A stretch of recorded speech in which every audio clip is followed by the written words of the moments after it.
Hello friends, नमस्कार। हर हर महादेव, जय श्री कृष्णा, राधे राधे दोस्तों। तो आज एक बेटी और दहेज के लिए बलि चढ़ा दी गई और ये बिहार का मामला है जो कि सभी लोगों ने देख लिया होगा। अंशु शुभम के चैनल पर ये अंशु ने ये वीडियो लाई जो उसके घर की ही बात है। उसकी मौसी की बेटी, मौसिया सास की बेटी, मतलब उसकी ननद। और इतना मतलब ये सुनकर मतलब दिल दहलाने वाली ये न्यूज़ आई है कि सच में हम तो 2 बार उसकी वीडियो देखे, बहुत समझे कि क्या एक बेटी के बाप के पास अगर पैसे नहीं है तो क्या उस बेटी को क्या मार दिया जाए। उसके पेट में 5 मंथ का बच्चा भी था। उस बच्चे का भी उस निर्दयियों ने जरा भी दर्द नहीं समझा कि वो उन्हीं का बच्चा था। और मामला बहुत ही पेचीदा है जो कि ये सोशल मीडिया पर आ चुका है। तो हमें भी लगता है कि हमें इस पर बात करनी चाहिए। अंशु की वीडियो देखकर बहुत ही मुझे अजीबोगरीब लगा। और जिसके घर में आज अंशु के घर में, चाहे उसके पट्टीदारी में जो भी चीज़ें हुई हैं, आज उनके घर में मातम मन रहा है। आज एक बेटी का बाप जो खुशी खुशी अपनी बेटी का शादी किया कि चलो भाई हमारी बेटी शादी कर, और एक बाइक के लिए इतनी घिनौनी हरकत कि जिसका कोई जवाब नहीं। तो नमस्कार दोस्तों, मैं सुमन आपका स्वागत करती हूँ। उम्मीद करती हूँ आप लोग बहुत अच्छे होंगे। मैं भी अच्छी हूँ दोस्तों। अभी तक मेरे चैनल को आपने सब्सक्राइब नहीं किया, प्लीज़ सब्सक्राइब कर लेना ताकि आने वाली वीडियो की नोटिफिकेशन सबसे पहले मिले। दोस्तों बढ़ते हैं वीडियो में। वीडियो को जरा भी स्किप मत कीजिएगा। जैसा कि सभी लोगों ने करीब 90% जितने सोशल मीडिया पर रिएक्शन, चाहे जितने वीडियो बनाने वाले हैं लोग, अंशु की वीडियो देख चुके होंगे। और ये दर्दनाक घटना सामने आई है जो कि मतलब कि अंशु के घर की ही बात है। तो उसने बहुत रिस्क लेकर ये वीडियो बनाया है। बहुत मतलब एक बिहार सरकार से रिक्वेस्ट भी किया है कि हमारी ननद को न्याय मिलना चाहिए और ननद के साथ साथ उस पेट में पल रहे बच्चे, जो 5 महीने का बच्चा है, उसे भी न्याय मिलना चाहिए। इतनी दर्दनाक मौत उन्होंने दिया है कि वो चीख कर उनके जो परिजन हैं, हॉस्पिटल का सीन मैंने देखा, अन्नू के फेसबुक पर जाकर देखा। दिल दहला देने वाली घटना है और आए दिन ये घटना होता ही रहता है। लेकिन कभी कभी ऐसा लगता है ना कि कुछ दूर का चीज़ होता है तो उसको लोग सोचते हैं कि अरे ये जला दिया। लेकिन कभी कभी ऐसा होता है ना कि कुछ मतलब सोशल मीडिया पर हम एक दूसरे से जुड़े हैं, चाहे वो कोई भी हो, चाहे अंशु हो, चाहे कोई भी हो।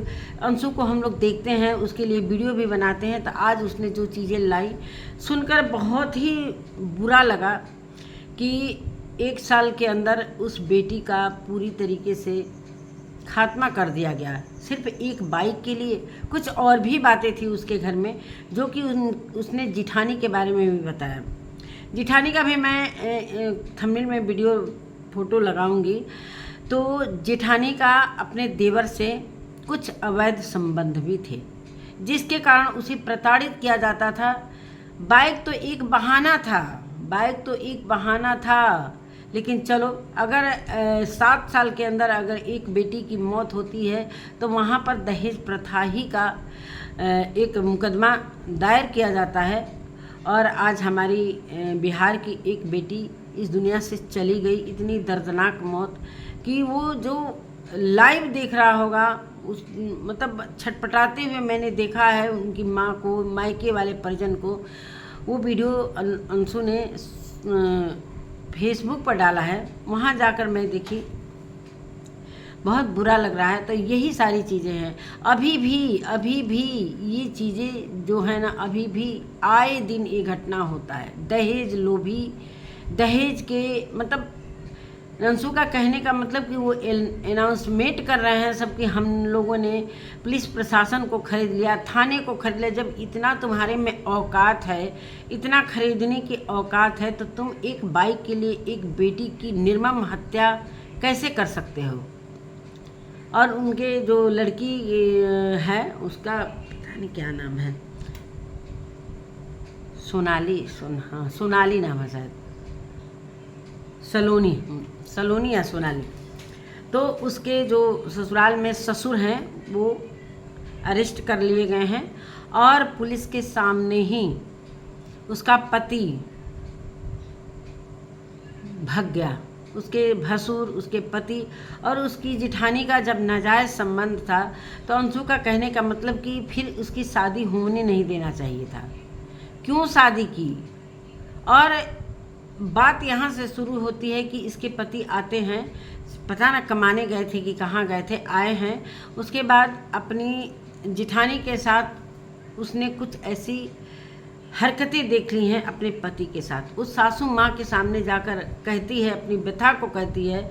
उसने सोचा कि हो सकता है सासू माँ मेरी व्यथा को सुन लें, लेकिन सासू माँ अपने बेटे के मुंह में उस सलोनी की क्या हालत कर दी।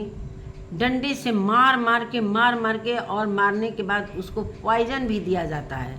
वो छटपटाती है, 4 घंटे उसे बंद रूम में रखा जाता है। बाद में ये सारी चीज़ें कैसे किसी को पता चलता है, हॉस्पिटल जाती है और हॉस्पिटल में वो अपने प्राण त्याग देती है। हुआ है बहुत हंगामा। अंशु के हस्बैंड, अंशु के देवर, अंशु की पूरी फैमिली हॉस्पिटल में गई थी एक अंशु को छोड़कर। तो यही दुनिया में अभी भी दहेज के लोभी अभी भी मतलब राक्षस की तरह हमारे समाज में घूम रहे हैं, नकाब लेकर कि हम बहुत शराफत का नकाब लेकर घूम रहे हैं कि हम बहुत अच्छे हैं। लेकिन उनके अंदर एक दहेज के लिए इस तरीके से बेटी की निर्मम हत्या करना कहाँ से, मतलब समझ में नहीं आ रहा है कि मैं कौन सी बात आपके सामने बोलूं। ऐसा मुझे मतलब समझ में नहीं आ रहा है कि कैसे बोलें। ये सारी चीज़ें हुई हैं और अंशु ने बिहार सरकार से और पुलिस प्रशासन से गुहार लगाई है और बोली है कि अब हम लोग पीछे नहीं हटेंगे। और अपनी मतलब उसकी जिठानी को, अपनी ननद की जिठानी को अनाउंसमेंट किया है कि जीजू अगर वो अपने मायके में भगी है तो जो भी मेरा वीडियो देखा है अगर कहीं भी मिलती है तो उसे चप्पलों की बारिश की जाए। दोस्तों, कानून कोई हाथ में नहीं ले सकता है। भले कानून को वो सूचना दे सकता है, लेकिन कानून ये ऐसा पेचीदा मामला आया है सामने, एक दहेज प्रथा में लड़की को की जान गई है। तो बहुत ही ये मतलब सोचने वाली बात है कि एक सोच होता है कि कहीं मतलब ऐसा हुआ है। मेरे भी रिलेशन में एक जगह हुआ है, जब मेरी शादी हुई थी तब की बात है कि किस तरीके से दहेज के लिए वहाँ भी बाइक का ही मामला था। तो ये सारी बाइक भी था इनके यहाँ और कुछ नाजायज़ संबंध भी थे भाभी और देवर के। तो ये सारी चीज़ें हैं दोस्तों। आज भी लोग दहेज के लोभी पड़े हुए, कितना भी ज़माना एडवांस हो जाए, लेकिन कहीं कहीं गांव गिराव में दहेज के लिए बेटियों को मारा जा रहा है, पीटा जा रहा है, जान से पूरी तरीके से ख़त्म कर दिया जा रहा है। और उसको ये भी नहीं पता था कि हाँ हमारी वाइफ प्रेग्नेंट है, वो हमारे बच्चे की माँ बनने वाली है। उस बच्चे की मतलब उसके साथ साथ उस बच्चे की भी निर्मम हत्या की गई है। और बहुत सारी बातें उसने बोली कि हम लोग पीछे नहीं हटेंगे, जितना भी पैसा लगाना होगा, लेकिन उसे फांसी की सज़ा दिलवाकर मानेंगे जहाँ कहीं भी होगा।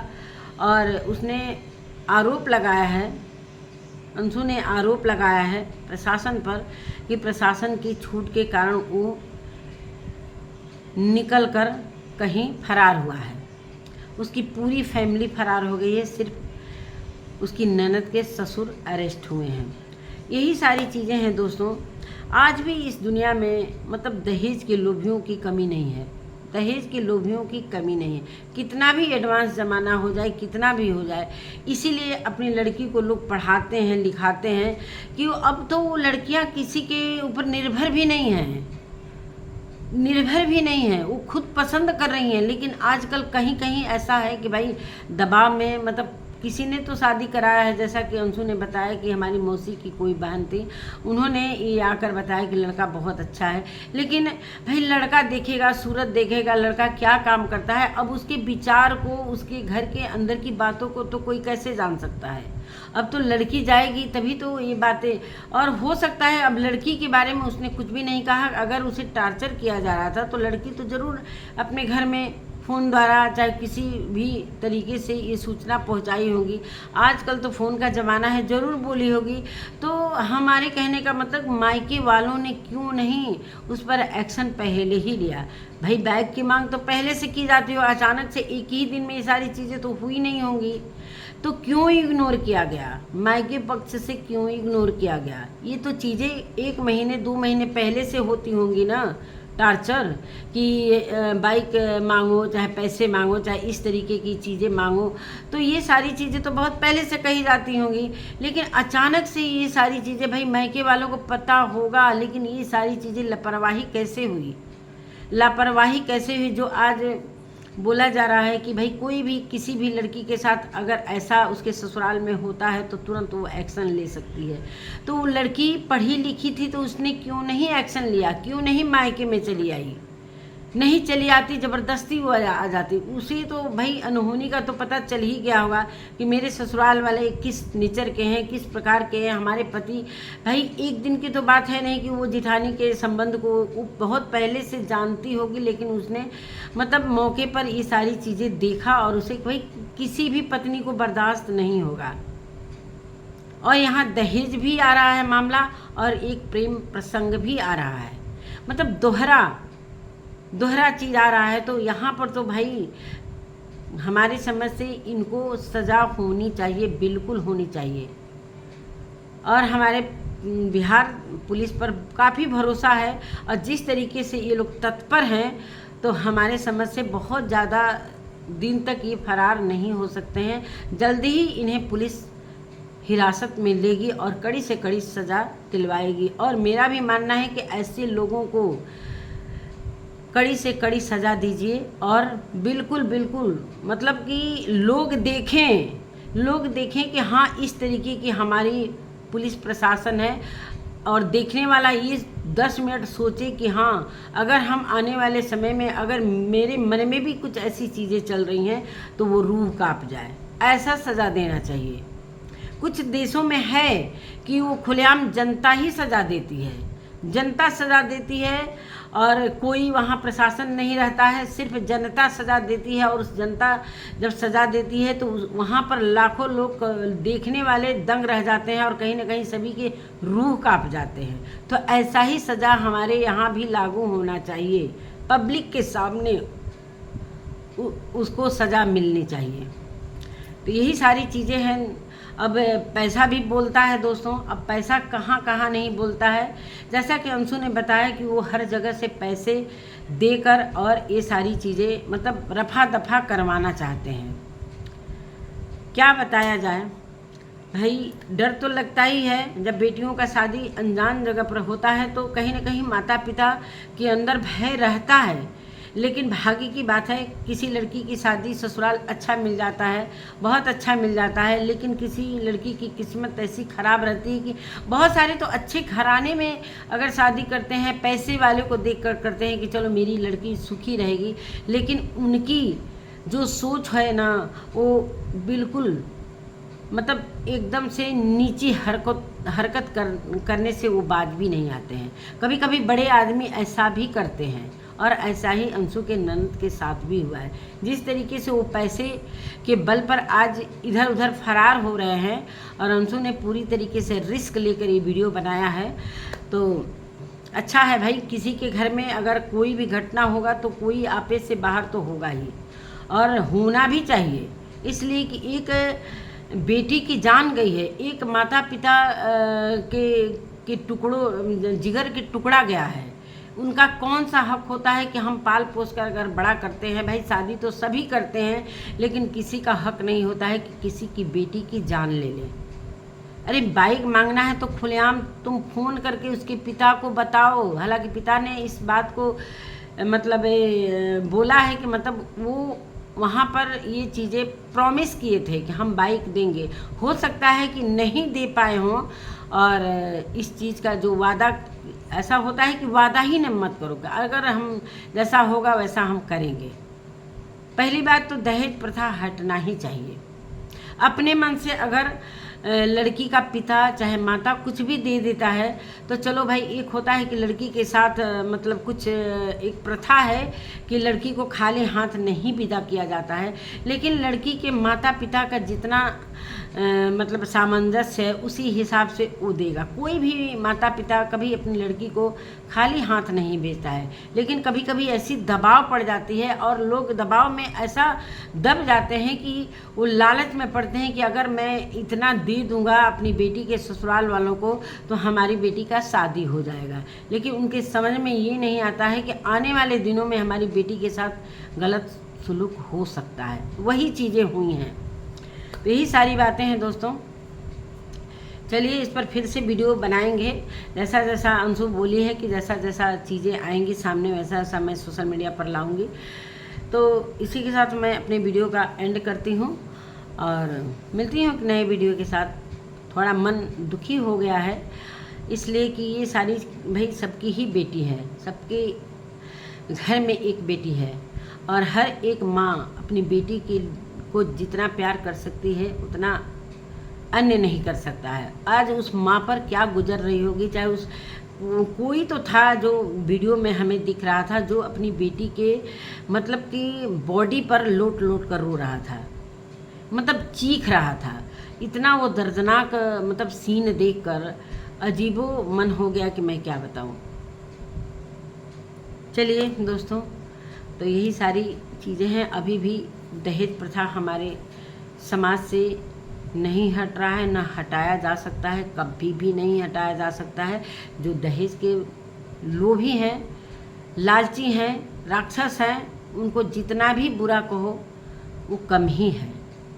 और ऐसे लोगों को ना कड़ी से कड़ी सज़ा होनी चाहिए, बिल्कुल होनी चाहिए। जब मामला संज्ञान में आ गया है तो बिल्कुल बिल्कुल। और ये कोई मतलब ऐसे मतलब दूसरे देश का नहीं है भाई, ये हमारे सोशल मीडिया की चीज़ें हैं। जो आज अंशु भी सोशल मीडिया पर है उसके घर की बात है। तो इस पर तो भाई सभी का है कि हम वीडियो बनाएंगे और इस पर आवाज़ भी उठाएंगे, बिल्कुल आवाज़ उठाएंगे। तो नमस्कार दोस्तों, अभी तक के लिए इतना ही। मिलते हैं एक नए वीडियो के साथ, तब तक के लिए नमस्कार।